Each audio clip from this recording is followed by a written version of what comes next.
Brandon Cronenberg, que é o diretor do filme de hoje, é um cara muito competente, principalmente em fazer histórias muito interessantes e que são muito incômodas. E eu digo isso porque o filme que eu trago hoje é Infinity Pool. E é disso que a gente vai falar hoje. E aí, meus queridos, tudo bom com vocês? Se pensar nesse vídeo de hoje. Hoje vamos falar de Infinity Pool, novo filme de um dos diretores de terror mais promissores da atualidade, que é recheado de violência e sexo no seu conteúdo. Só deixando aquele adendo aqui de que esse vídeo ele não tem spoilers e que se você quiser assistir Infinity Pool, ele não tá disponível em muitos lugares, então você tem que dar aquela procurada na internet, mas dá pra achar. E antes da gente continuar, eu só peço pra você se inscrever no canal se ainda não for inscrito e deixar o seu like se gostar do vídeo. E se você quiser e puder, compartilhe esse vídeo com amigos e familiares que gostam de cinema, que ajuda o canal a crescer cada vez mais.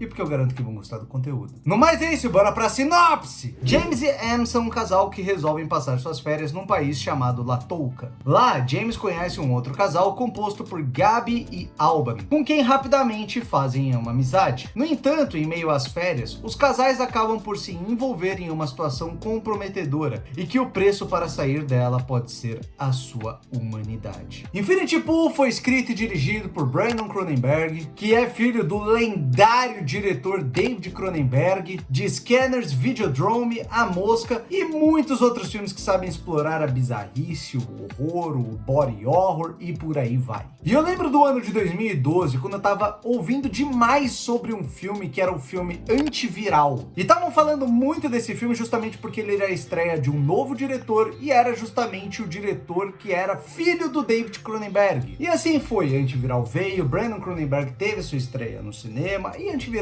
foi um filme que eu me lembro de achar ele bem curioso, bem interessante, bem esquisito, mas eu não vou me arriscar aqui e falar muito do filme, porque eu vi ele na época, nunca reassisti, então eu lembro de poucas coisas do filme. Mas uma coisa eu posso dizer, que o que eu me lembro é que ele me chamou bastante atenção. E foi então que Infinity Pool foi anunciado, eu vi que era do Brandon Cronenberg e eu comecei a ficar de olho. Antes desse daqui, o diretor chegou a lançar um segundo filme chamado Possessor, que eu não cheguei a assistir, mas eu já garanti a minha cópia, se é que você me entende. E eu dei uma olhada na opinião da galera e aparentemente o Possessor é o filme mais bem avaliado do Brandon Cronenberg, tá bom? A questão que eu digo com toda essa história é que eu acho que o Brandon Cronenberg, ele já nem precisa mais dessa alcunha de ser sempre lembrado de que é o filho do David Cronenberg. Porque o cara já se provou que ele sabe contar histórias, ele sabe fazer filme, ele tem personalidade e tem identidade nas suas histórias, tanto na direção quanto nos seus roteiros. E usando alguns paralelos com o Antiviral, porque é o outro filme que eu tenho referência do cara, eu percebo que o Brandon Cronenberg ele não é um cara que ele gosta de fazer apenas o horror com o body horror, por mais que isso seja muito predominante nos seus filmes. Mas ele se utiliza muito também do sci-fi, a famosa ficção científica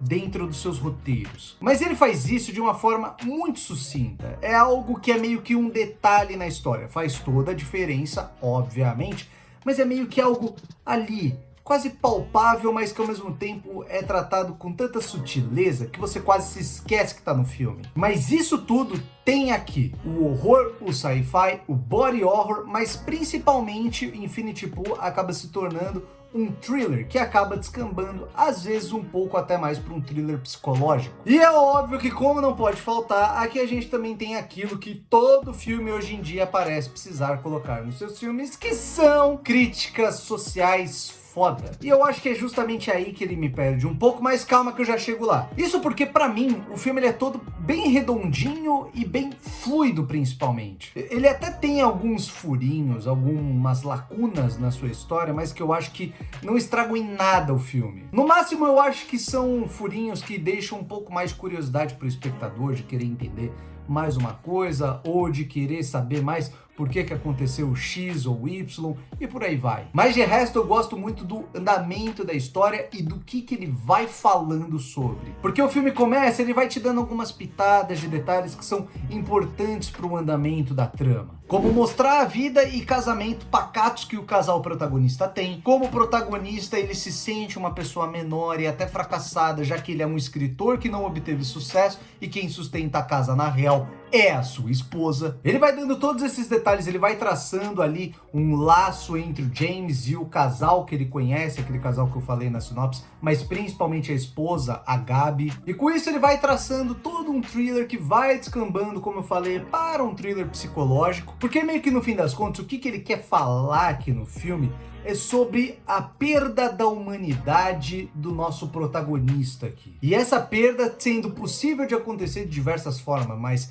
principalmente, ao menos tratado aqui, através de poder e dinheiro, que não deixa de ser um tipo de poder. E o filme sabe falar disso muito bem, cara. Eu acho impressionante a forma como ele trata isso. Eu não posso dar detalhes aqui, porque meio que seria um spoiler, algo que é muito legal você pegou de surpresa. Mas ele mostra de uma forma muito interessante como uma pessoa que tem poder, tem dinheiro, como uma pessoa que é superior às outras, ela consegue se manter na impunidade. Como ela consegue fazer o que bem entender, sem ter consequências daquilo, simplesmente por ser socialmente superior a alguém. Mas ao mesmo tempo que o filme ele trata isso da forma da pessoa, né, o pessoal, no âmbito social, vamos dizer, ele também sabe falar isso muito bem num âmbito cultural e até geográfico. Isso porque o país onde se passa o filme, o Latouka, né, ele é um país fictício, mas ele é um país de regime totalitário, um país que vive em guerra civil. Ele é tratado como se fosse um país de Oriente Médio,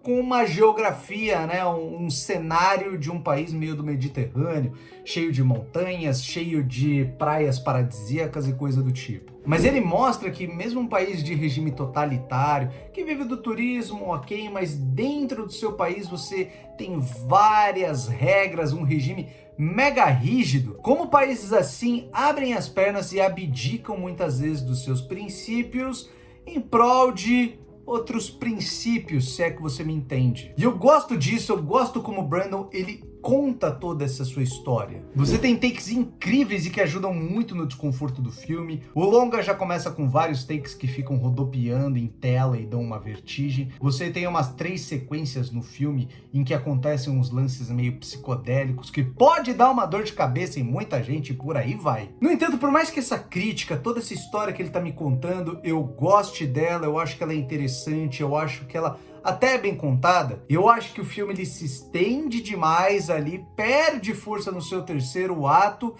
e ele fica até um pouco pedante naquilo que ele tá contando pra mim. Parece que o diretor roteirista achou essa crítica tão incrível que ele quis tornar ela mais brilhante, mais mirabolante do que ela precisava ser, e com isso eu acho que ele acaba se perdendo até um pouco nas suas próprias estranhezas. Um exemplo mesmo é um confronto que acontece ali no último ato do filme. Eu acho que aquilo vem tarde demais, podia já ter acontecido, ou àquela altura do filme, nem rolar uma parada daquele jeito, ter acontecido alguma outra coisa que desse outro rumo, tá ligado? E até uma cena que é literalmente ali, logo em seguida desse confronto que acontece, que é uma analogia bizarríssima ali pra um renascimento do personagem, coisa do tipo, que assim, eu entendo, cara, eu entendo o que isso quer dizer, sabe? Mas assim, é tarde demais que tá acontecendo essa parada, entendeu? Já não precisava rolar mais. Mas eu acho que são derrapadas num filme que ele é bem competente, inclusive o elenco do filme é muito bom, dando um destaque aqui pro Alexander Skarsgård, que aparentemente está se tornando um ator meio focado aí num mercado meio bem independente. Ele fez aquele filme da Netflix chamado Mudo, e até O Homem do Norte no ano passado, que é um filme que custou 90 milhões, mas é um filme bem nichado, vamos ser sinceros. Mas quem merece destaque mesmo aqui é a Mia Goth, que ano passado eu já falei bastante dela. Ela fez o X, fez o Pearl, vai lançar logo menos o Maxine. É uma atriz que tá em imenso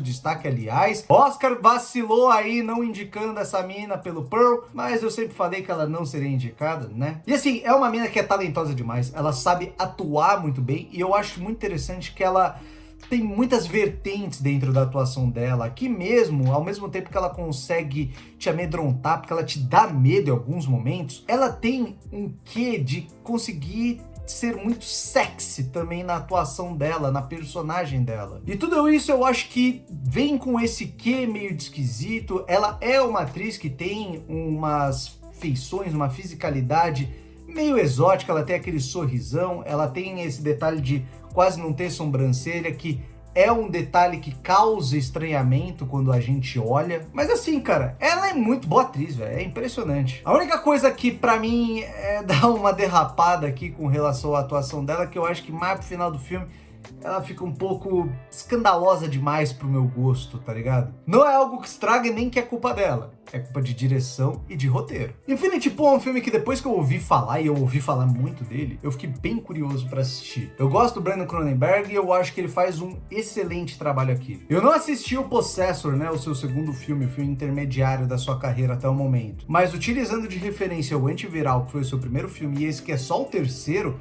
o salto é muito grande, cara. Ele consegue fazer um filme de vários elementos, com horror, body horror, sci-fi, trazer críticas, e eu acho que ele, até certo ponto, consegue dosar tudo isso de uma forma que a mescla fica muito boa. Eu acho que ele só perde um pouco a mão na sua crítica, porque ele acaba, pra mim, ficando um pouco pedante. Ele quer falar muito sobre aquilo, ele tá se achando muito genial falando sobre aquele assunto. Mas assim, cara, o filme não é tão difícil de entender, então calma, Brandon Cronenberg, calma, tá de boa, pode ser um pouco mais suave. E com isso, justamente, eu acho que o filme ele acaba se estendendo muito, ele acaba ficando um pouco mais longo do que ele necessitava, mas não é algo que estrague ele necessariamente. Sendo assim, a minha nota para Infinity Pool é um competente 8. Bom, pessoal, esse foi o vídeo de hoje. Eu espero que você tenha gostado. Se você tiver mais sugestões de vídeo aqui pro canal, deixa nos comentários. E você assistiu Infinity Pool? Gostou, não gostou? Se interessou através do vídeo? Muito obrigado pela paciência, muito obrigado por estar aqui. Eu espero ver você na próxima. E até o próximo vídeo.